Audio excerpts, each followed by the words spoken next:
আমার ভক্তের উপরে অত্যাচার হয়, আমি যুগে যুগে অবতারী হই। তাই আমার জন্ম নাই, আমার মৃত্যু নাই, যুগে যুগে আমি অবতারী। হে অর্জুন, তুমি যে পূর্বের জন্মে কি ছিলেন তা কিন্তু তুমি জানো না। আমি যে কে জেনে রাখো অর্জুন, কথাবি আমার ভক্তের কোনোদিন বিনাশ নাই। আমার অনন্ত কোটি রূপলীলা গুণ একমাত্র ভক্ত ছাড়া আমাকে কেউ চিনতে পারে না। হাজার হাজার বৎসর ধরে মুনি ঋষি তপ জপ করে আমাকে পাওয়ার জন্য, তবু আমাকে দর্শন করতে পারে না। তাই আজ আমি বিশ্বরূপ দেখাই, তোমাকে দর্শন করাই। আমি যে কি, এখন ভগবান বিশ্বরূপ ধারণ করলো। তখন অর্জুন হার জোর হাত করে বলতেছে, হে প্রভু শান্ত হন, প্রভু শান্ত হন। আগে যেমন বাৎসল্য প্রেম ছিল, তোমার সাথে কথা বলছি, তুমি স্বর্গে মস্তে, তোমার রূপ আর আমি দর্শন করতে পারছি না। হে ভগবান, আমি তোমার সখা মনে করছি, তোমাকে বন্ধু মনে করছি, তোমাকে কত আমি আঘাত দিছি, কত অত্যাচার করছি। হে প্রভু, তুমি যে ভগবান আমি তা জানি না। হে কৃষ্ণ, তুমি শান্ত হন প্রভু, আগের মতন তোমার রূপ দর্শন আমি করিতে চাই। তাই অর্জুন কি বিশ্বরূপ দর্শন দেখালেন। তাই যথাযথ গীতা 246 পৃষ্ঠায় ধ্যানযোগ ষষ্ঠম অধ্যায় শ্লোকে আছে, হে ভগবান, চণ্ডাল কুলে জন্মগ্রহণ করিয়েও যদি কেউ তোমার অপ্রাকৃত নাম সংকীর্তন করে, অবশ্য বুঝতে হবে পরমাত্মিক জীবনের কল্যাণ হবে। যা যোগ্য তীর্থস্থান সব পুণ্য সমার্পণ করেছে। তাই সুন্দর একটা দৃষ্টান্ত আছে, যবন হরিদাস 3 লক্ষ মালার নাম সংখ্যা পূরণ না হলে উনি জল গ্রহণ কখনো করে না। তা শ্রী চৈতন্য মহাপ্রভু যবন হরিদাসের উপাধি আঁকলেন যে, হে ভক্তর ঘর, আজ থেকে যবন হরিদাস বলি ডাকাবেন না। কেন? যে একানিষ্ঠ ভগবানের নাম গুণগান করে, সে নামের সংখ্যা পূরণ না হলে জল পর্যন্ত সেবা করে না। হে হরিদাস,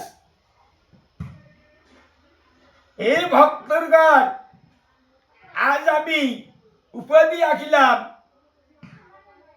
নামাচার্য হরিদাস ঠাকুর কি জয়।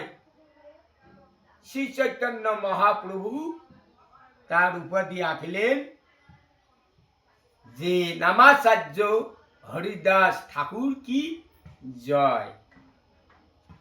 তাহলে আমার এই যে ভক্তবিন্দু যা আছে, যে চণ্ডাল কুলি জন্ম যদি নিয়েও যদি অপ্রাকৃত ভগবানের নাম সংকীর্তন করে, অবশ্য বুঝতে হবে পরমাত্মিক জীবনের কল্যাণ জাগদগ্ধ। তাই ভগবান তাই অন্তর নিলে এইখানে যথাযথ গীতা আমি সমাপ্তন করিলাম। তারপরে এটি বললেন, যথেষ্ট বিহারী কৃষ্ণ করে অন্তর্ধ্যান,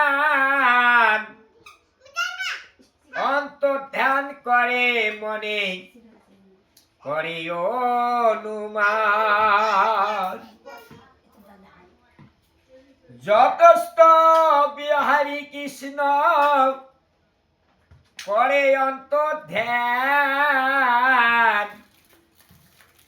অন্তর্ধ্যান করে মনে করে অনুমান। তাই ভগবান বললেন যে যতস্থ বিহারী কৃষ্ণ করে অন্তর্ধ্যান, আর অন্তর্ধ্যান করে মনে করে অনুমান।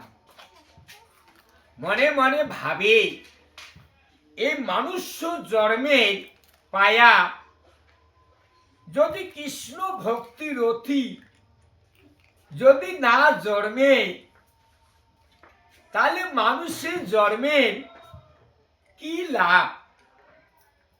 তাই কৃষ্ণ বলতেছে যথেষ্ট বিহারী কৃষ্ণ করে অন্তর্ধ্যান করে মনে করে অনুমান। মনে মনে ভাবে চিরকাল নাহি করি প্রেম ভক্তির দান, প্রেম বিনে জগতে নাই অবস্থান। তাই প্রেম ভক্তির দানের জন্য গৌরাঙ্গ মহাপ্রভু অবস্থান হয়েছে। তাহলে এইখানে আমি শ্রীমার ভাগবত গীতা আমি সমাপ্তন করলাম। ওম গঙ্গা গীতা সাবিত্রী সীতা সত্য পতিব্রতা ব্রহ্ম বলি ব্রহ্ম বিদ্যা ত্রিসন্ধ্যা মুক্তি জ্ঞানী অর্ধমাত্রা সিদ্ধানন্দা ভুবনী জ্ঞানী ভাবিতে নাচিনী দেবোদ্ধারী পরমানন্দা তত্ত্ব জ্ঞান মন্দিরী। ওম বংশ কল্পাতরুভ্যশ্চ কৃপা চন্দ্রেব চ পতিতানাং পাবনেভ্যো বৈষ্ণবেভ্যো নমো নমঃ। শ্রীকৃষ্ণ চৈতন্য প্রভু নিত্যানন্দ শ্রী অদ্বৈত গদাধর শিবাচার্য গৌর ভক্তবৃন্দ জোগাড় দাও। হরে কৃষ্ণ কৃষ্ণ কৃষ্ণ হরে হরে, হরে রাম রাম রাম হরে হরে, হরে কৃষ্ণ কৃষ্ণ কৃষ্ণ হরে হরে, হরে রাম রাম রাম হরে। জয় গুরু ভগবান।